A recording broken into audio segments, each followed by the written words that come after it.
여러분 안녕하십니까? 한 주간의 교계 뉴스와 함께하는 C채널 리포트입니다. 먼저 첫 소식부터 전해드립니다. 한국기독교교회협의회와 기독교환경운동연대가 환경주의를 맞아 연합예배를 드리고 생태민주주의의 회복을 다짐했습니다. 생태계 보전에 힘쓴 녹색교회를 선정해 시상하는 의미 있는 시간도 마련됐습니다. 김효정 기자입니다. 하나님께서 창조하신 흙과 꽃, 물 등 상징물들이 입장합니다. 하지만 이내 이들의 죽음을 의미하는 영정사진이 등장하고 생태계의 죽음을 초래한 우리의 죄를 회개하는 고백이 이어집니다. 생태계 회복에 대한 염원을 담은 기도 제목을 선택하고 더 이상 생명을 죽이는 자가 아닌 녹색 그리스도인들로 살아갈 수 있게 해달라는 결단의 기도를 올립니다.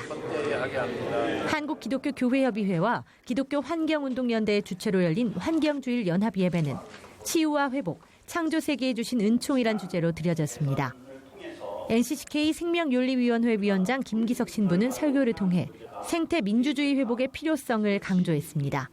김 위원장은 개발만을 우선했던 정부 정책을 고쳐 4대 강과 원전, 미세먼지 등을 해결하고 하나님이 원하시는 생태 환경을 회복해야 한다고 설교했습니다. 신앙의 하나님께서 우리 앞에 두 개의 길을 주셨습니다. 생명의 길과 사망의 길. 이제 우리가 무시했던 생명의 가치, 창조 질서의 의미를 깨달아야 할 때입니다. 그리고 이것들을 우리가 다시 되살려야 우리가 살아갈 수가 있습니다. 특히 이날 예배에서는 녹색 강연과 함께 생태계 보전 등에 힘쓴 교회를 선정해 녹색교회 시상식을 진행했습니다. 친환경 농사기술을 보급하는 동시에 생태환경 해설사로서 활동하고 있는 광시 송림교회와 나눔의 교회, 천안살림교회 등이 수상의 영예를 안았습니다. 조국을 떠난 이주민들에게 복음을 전할 방법을 모색하고자 마련된 국제 이주자 선교 포럼이 10주년을 맞았습니다. 제10회 포럼에서는 이주민 선교의 중요성과 인식 개선의 필요성에 대한 의견이 제기됐습니다. 김보림 기자가 다녀왔습니다. 우리나라에 유입되는 이주민 수가 2030년에는 500만 명을 넘길 것이라고 예상되며 민족과 문화 간의 충돌로 인한 사회적 갈등이 크게 나타날 것이라는 우려의 목소리가 제기됐습니다.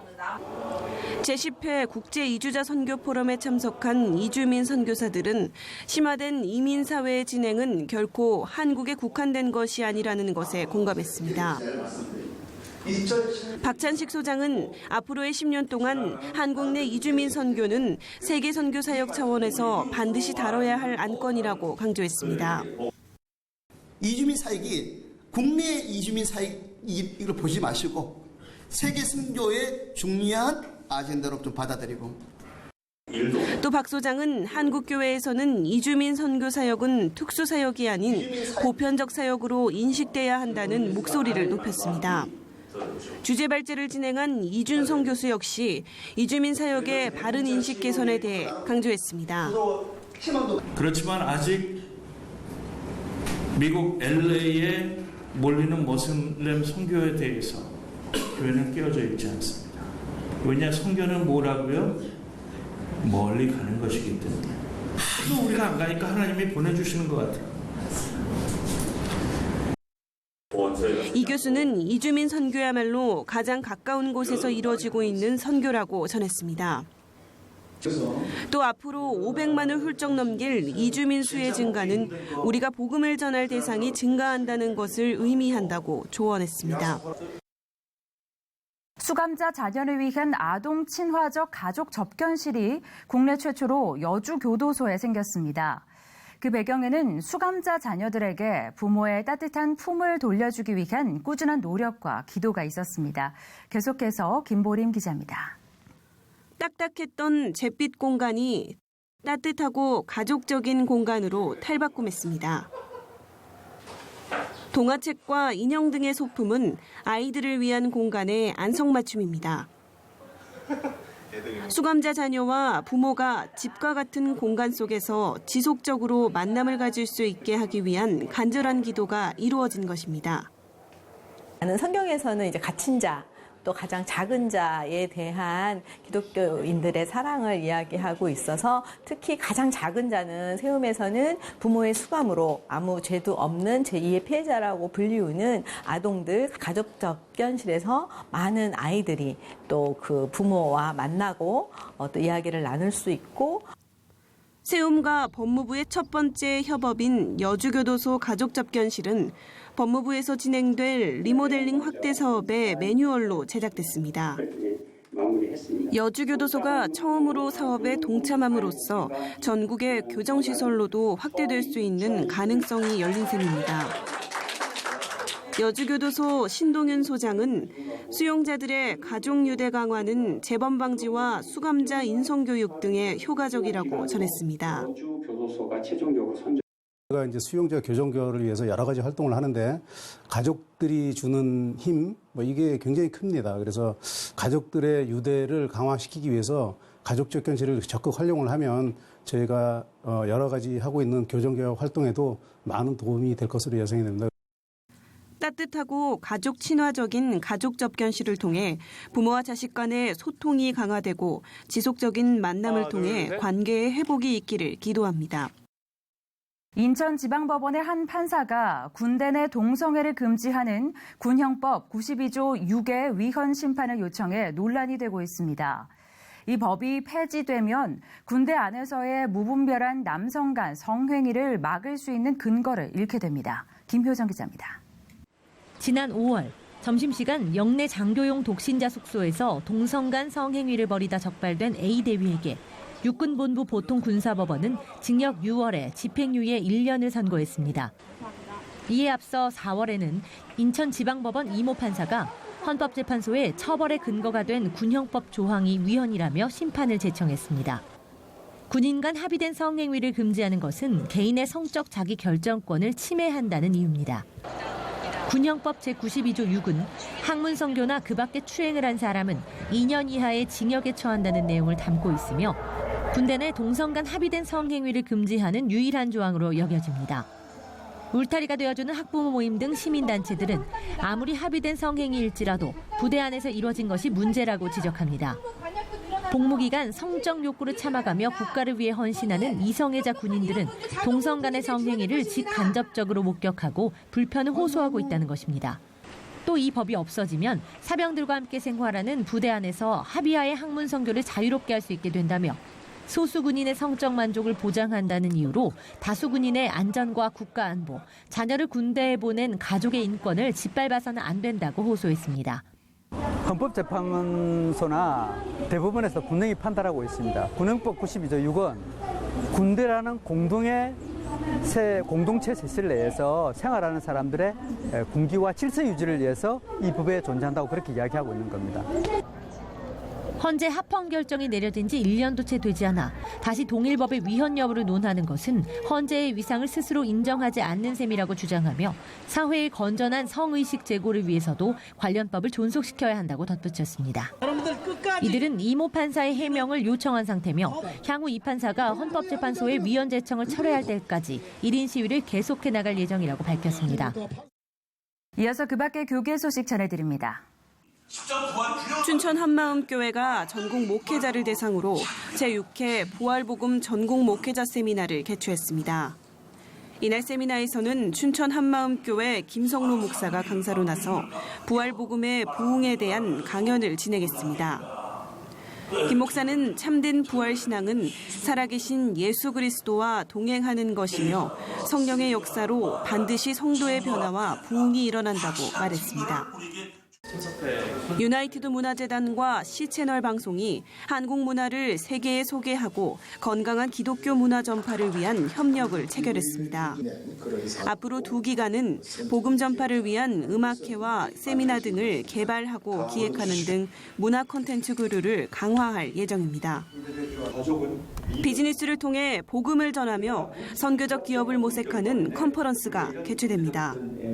다음 달 23일부터 이틀간 장춘교회에서 열리는 컨퍼런스에서는 실제 비즈니스 선교를 이끌고 있는 프리셋 창업자 힐튼 부부와 긱스 김진수 대표 등이 다양한 비즈니스 선교 사례들을 발표할 예정입니다. 주최 측은 이번 컨퍼런스를 통해 하나님을 모르는 민족에게 복음을 전하고 주님의 나라가 회복되는 역사가 있길 기대한다고 전했습니다. 대한예수교장로회 통합총회 제102회기 목사 부총회장 후보로 동부제일교회 임은빈 목사와 평촌교회 리명성 목사, 비전교회 정도출 목사, 광진교회 민경설 목사, 하이기쁨교회 조병호 목사 등 5명이 확정됐습니다. 장로 부총회장 후보로는 유덕교회 이현범 장로가 단독으로 출마할 예정입니다.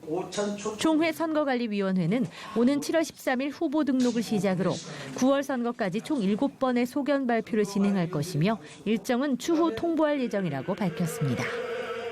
예수교대한성결교회 김원교 신임 총회장이 예성 100년사 편찬 과정에서 예성만의 독특한 이야기를 담겠다고 밝혔습니다. 이어 김 총회장은 다음 세대 교육 의무금 제도에 대해서는 당초 1인당 10,000원으로 잡은 목표액을 여러 교회의 형평성을 고려해 기준을 다시 정할 것이라고 덧붙였습니다. 순교자의 소리와 북한 이탈 주민들이 지난 23일 핀란드를 찾아 북한의 종교 탄압 중지를 위해 힘써줄 것을 호소했습니다.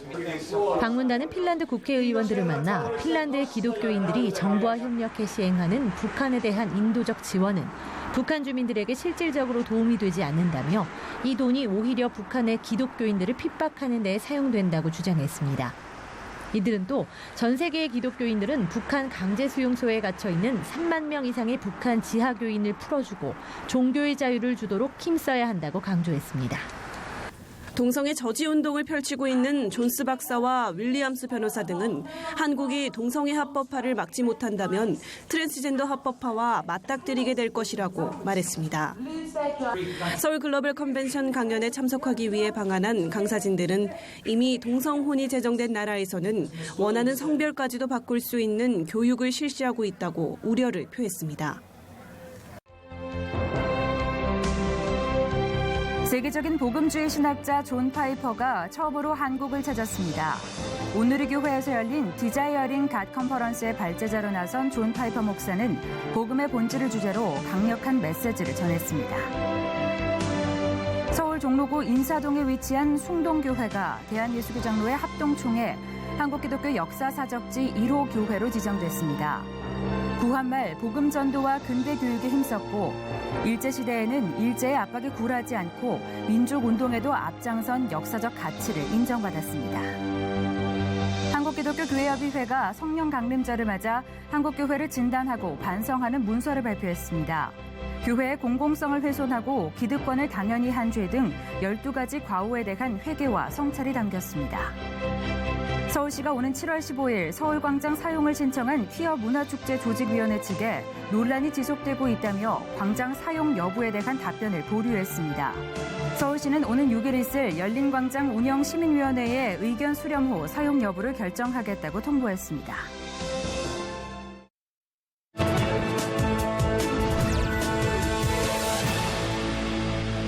이번에는 나라밖 소식입니다. 삶의 여러 가지 경험 중에 덜어는 인생의 방향을 완전히 바꿔놓는 것도 있습니다.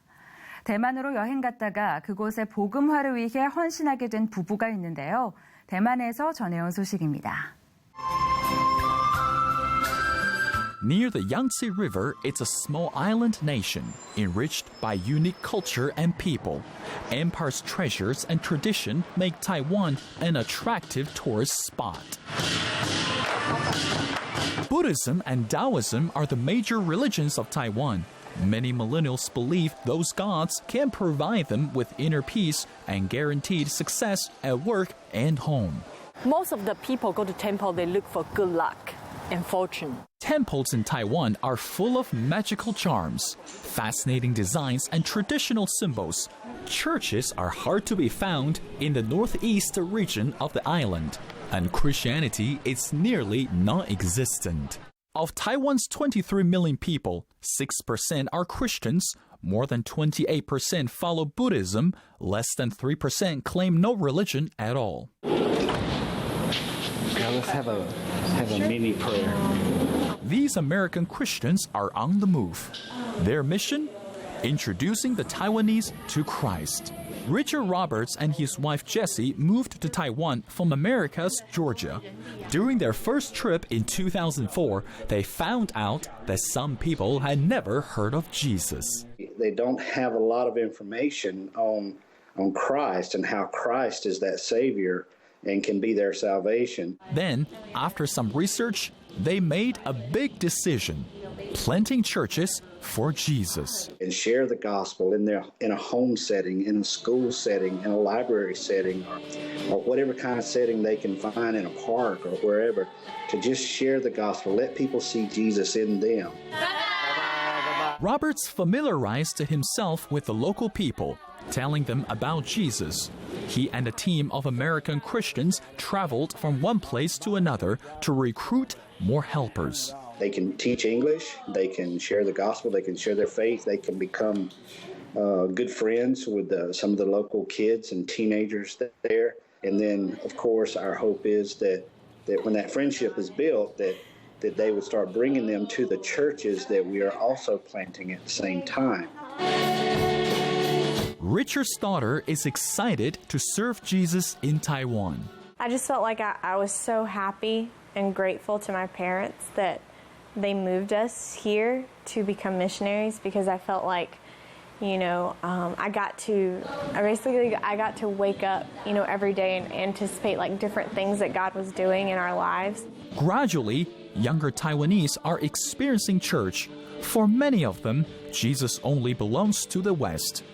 Some Americans have left their homes and assist in the mission. This is in South Georgia, and I just thought, okay, God, I'm being called to the Asian people, and I love it. I absolutely love it here.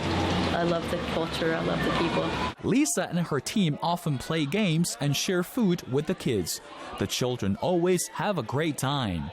Over time, the church began to develop bigger goals. They started to recruit students from U.S. colleges and universities. American students were inspired by the Roberts. They believed the Lord put them in this ministry for special purposes. God gave me a dream of me riding a bike in Taiwan. So I came on over to Taiwan. Figured that'd be kind of silly not to. In addition, the staff understands this is an opportune time for Taiwanese to hear about Christ. Gospel is really important here because the people are lost.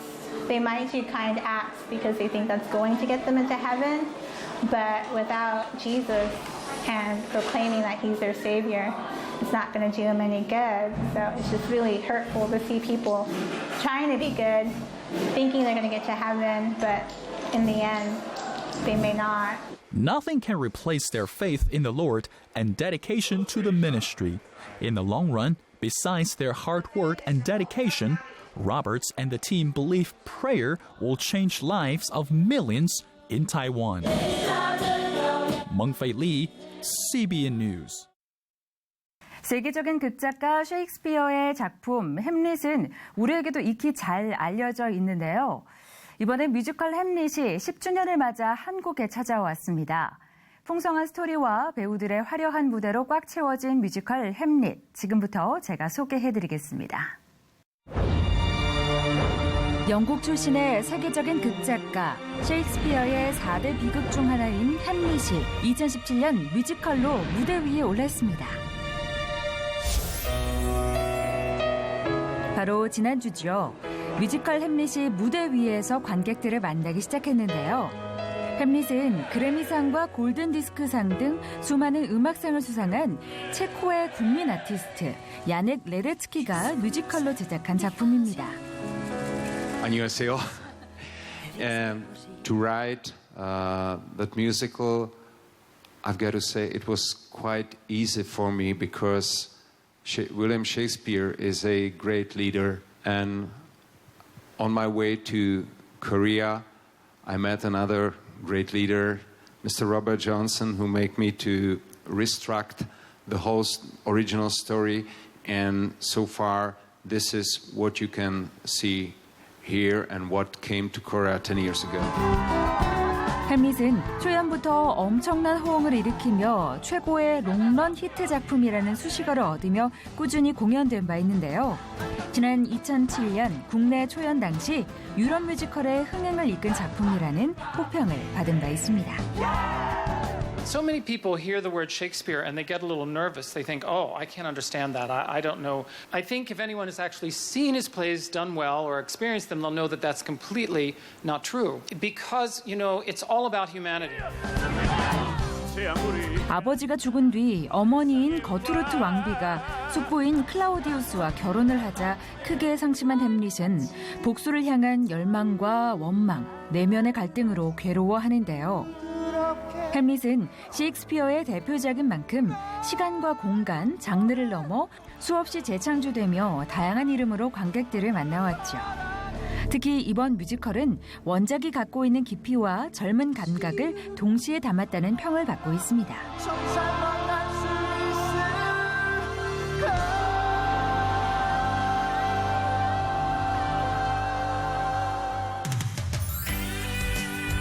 6년 만에 국내 무대에 돌아온 만큼 캐스팅에도 신경을 썼는데요. 햄릿 역의 이지훈, 신호, 서은광, 켄 외에도 이정화, 최서연, 민영기, 김준현 등 여러 실력파 배우들이 합류해 기대를 모으고 있습니다. 일단 지금 고민들이 다 비슷해요. 예, 이 햄릿이라는 작품이 햄릿이라는 인물이 끌고 가야 되는 그런 에너지와 힘, 감정들 굉장히 복잡하게 연결되어 있기 때문에 자칫 무대에서 다른 생각을 하거나 놓치게 되면은 그게 전반적인 흐름이 이제 많이 깨지게 되거든요. 그런 것들을 잘 가져갈 수 있도록 이제 집중하는 그런 얘기들 좀 많이 해주게 된 거. 아이돌이지만 뭐 저를 모르시는 분들이 딱 봤을 때 멋진 뮤지컬 배우구나라는 소리를 들을 수 있게끔 정말 열심히 하겠습니다.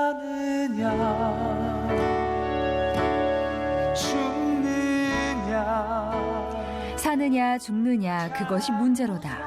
한 번쯤은 들어봤을 법한 햄릿의 명대사인데요. 400년이 훌쩍 넘는 시대적인 격차에도 셰익스피어의 작품이 여전히 사랑을 받는 것은 삶과 죽음, 사랑, 두려움, 용서라는 인간의 보편적인 감정을 이야기하고 있기 때문일 겁니다. 2017년이라는 시대의 문화를 입은 햄릿을 통해 우리는 한 인간으로서 어떠한 가치를 공유하며 살고 있는지, 또 이 시대의 기독교인으로서 어떻게 작품을 해석하고 이해해야 하는지 함께 공유하고 고민해보는 것도 좋겠습니다.